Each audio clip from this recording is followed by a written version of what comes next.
Hey, this video is a message for Rabbi Trugman again. How you doing, sir? I just watched your latest video series on the chariot, and just wanted to share with you something else I found in the numbers a while back, but really just to follow up on the last video that I sent you. But I've got some other diagrams here of the first and second census, the breakups, again, just to reiterate how I came to this from the last video, is just as Balaam is challenging us, who can count the dust of Jacob in the 1/4 part of Israel, and then factoring in Jacob's dream of resting the head on the stone.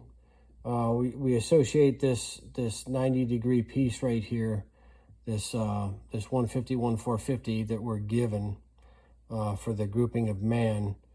We associate this to 90 degrees. This is how I do it. Set it to 90 degrees, and that's how you get this remainder of 2250 for Levi. And of course, in a roundabout sort of way, I end up putting Levi between Simeon and Reuben right here, because Levi and Simeon are brethren, and they dig down a wall. And then in the second census, you'll notice that all of these tribes grow. Zebulun, Issachar, Judah, they all grow. Naphtali reduces. It's the one that reduces right here. Asher, Dan, Benjamin, Manasseh, these all grow. And then what happens is this last quadrant right here, from Reuben, Simeon, Gad, and then Ephraim also right here, they all get crushed up against this wall. So they dig down a wall. Reuben doesn't advance. He's sort of the beginning of the strength and the dignity. Zebulun is a haven for ships. All of this that you kind of gather from the blessings, the second census, you end up with this, you have a donkey clapping back at Balaam. Okay, that's right here. This is, we understand it. Issachar is sort of the donkey. And then, you end up with this difference right here of 13,000, right? So we had established in that last video that you set the ecliptic right here. Great power in Judah. We find this number, this ecliptic number right here off of this 39,650. We carry this because it's going to be in the neck of his enemies, right? And this happens 4 times around. And at any rate, you end up with this bifurcation of Reuben. So Reuben's number 46,500, if you take this 39,650 off of it and extend this ecliptic cross through, you're left with this small bifurcation piece on this side of Reuben. Well, this comes up to 6,850. If we reduce this number off to the side right here, is all of these numbers reduced by their least common denominator, which is 50. All of these numbers have a least common multiple of 50. This reduces down to 137. So 137 shows up right here in this bifurcation of Reuben in the first census.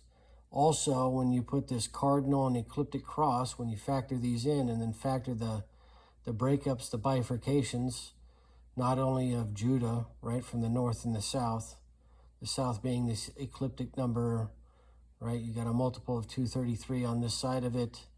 Of course, you have Etz HaHaim, the gematria of that's 233. Or if you want to look at final form and take the 233 and subtract the 40, it takes you down to 193, and then add back in the 600 of the final form of Mem, that gets you to 793. So 793, 233 of Etz HaHaim, the tree of the good and evil, Etz HaTovi, or whatever it is. It's forgive me for my pronunciations of this, but I know that the total of that comes out to 932, which is 233 times 4, right? So it's you're seeing that with the tree of life and the tree of the knowledge of good and evil, right? So so that carries through on this. Now with the 137 again, you get this piece of Reuben right here, this sort of westerly piece of Reuben is 137. That's what the number comes out to. That pattern of numbers 4070 looks just like what we figure Levi's number in the second census to become, right? Because he's leveling everything off to 605,800. He's going to be what is needed of him from the tribe, so he becomes 4070.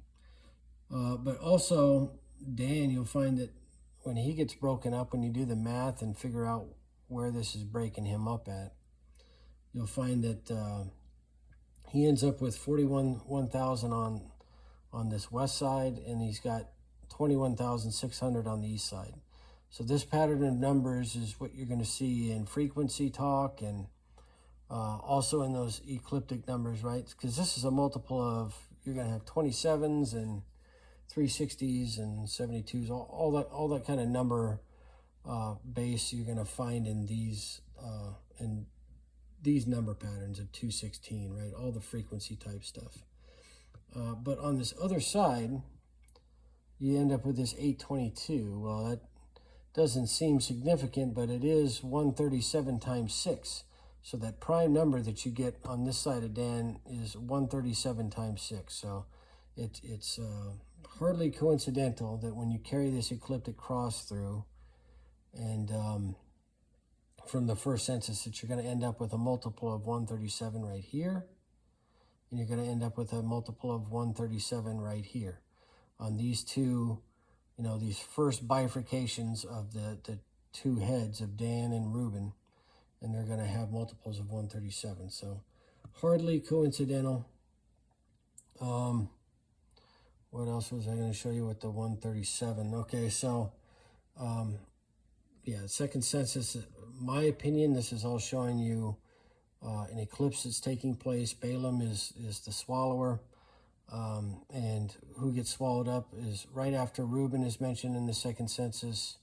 You have the the Korah Kohathites, right? So of Kohath, which you'll find that grouping is sort of in this direction, right? They're covering this sort of side of the tabernacle from the inside here, but you'll see that they fall right in line with where Levi was going to be, and they're mentioned right after Reuben. So this is why I put Levi right here, not only because the number, they have to be, I figure they have to be associated here, but also they have to be on the wall, right? So I figure Levi has to be next to Simeon, which side? I put them on this side in between Reuben because the wall gets crushed down here.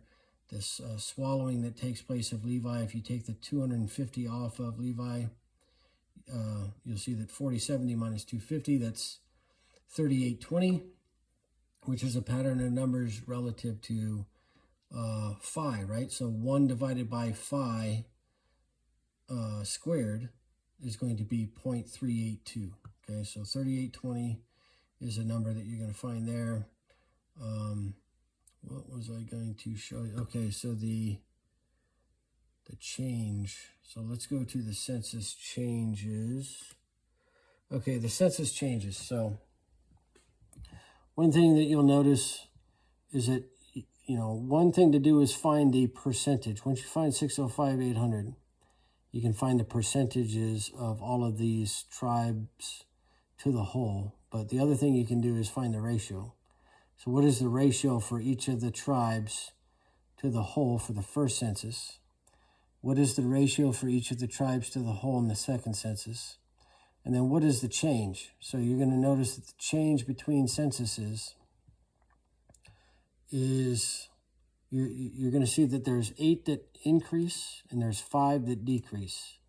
So again, with the Fibonacci order of the 5, 8, 13, you're going to see that the 8 increase, the total, if you add up all of the ratios, they come out to 137.5 again.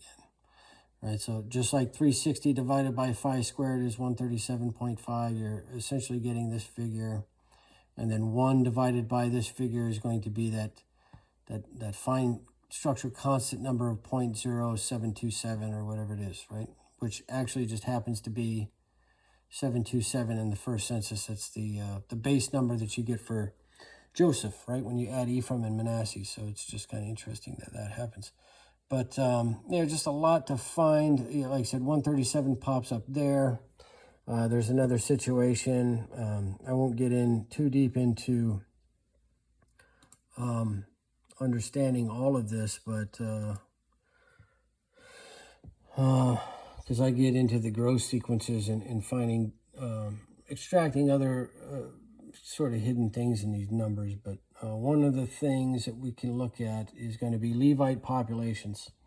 So chapters, 3 and 4 are going to be talking more in depth of the Levite population numbers. So, you're told that over a month they add up to 7,500, 86, and 62. That gets us to 22,300. People think that this 22,000 then is a mistake. It's not, because it's telling you that the difference, it's basically showing you that the Levites are already tithing 10%, right? Because you're taking 27 from them, and then the rest of everybody needs to come up with 273. So again, this is pointing towards the moon sidereal, and verifying the 365.2 day solar year. And yeah, I'm not going to get into that right now, but essentially that's what this is talking about. But there's other things that you find in these numbers. So you'll see that if you add Gershon and Merari together right here, this comes up to 137, right? That's a pattern of numbers that you get right there. So you find it there as well. I won't get into some of these sequences of basically you start at the cheese and work backwards off of growth sequences, and then you can find what the starting interval and the starting number is. But you do find 137 right here. Another place you find it is going to be the difference. So the difference between over a month and Levite population 30 to 50, right? If you're going to look at the difference, what's the balance? What's the remainder? So basically from a month up to 30, you'll find that that balance of population right there is 137.20. And then the Hebrew word that you were using for in the chariot there was it was Aleph, Vav, Pei, and Noon. So it added up to 137. Well, that ends in a noon, so that's a final form. So you could actually take 50 off of that down to 87, and then add 700 back in for the final form of noon, and you'd be up to 787. Well, it's interesting that if you add Gershon and Merari in the remainder here, that comes up to 7870. So you get the 787 again. That pattern of 137 kind of shows up there too.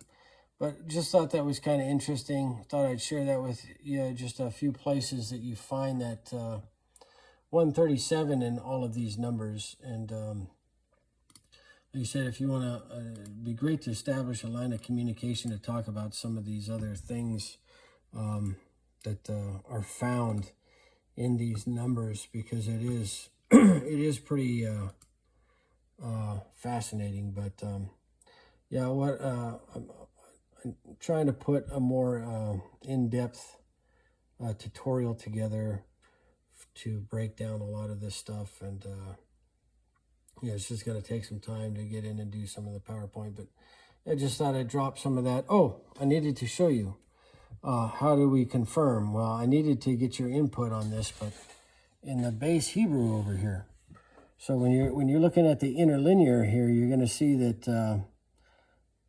Uf Kadim right here is going to be used for Judah. But then when you get into Issachar, Zebulun, and it's singular for Issachar, Zebulun, and Reuben, Ufkadu, right? For this would be Zebulun, and then for the total for the group of line would be different.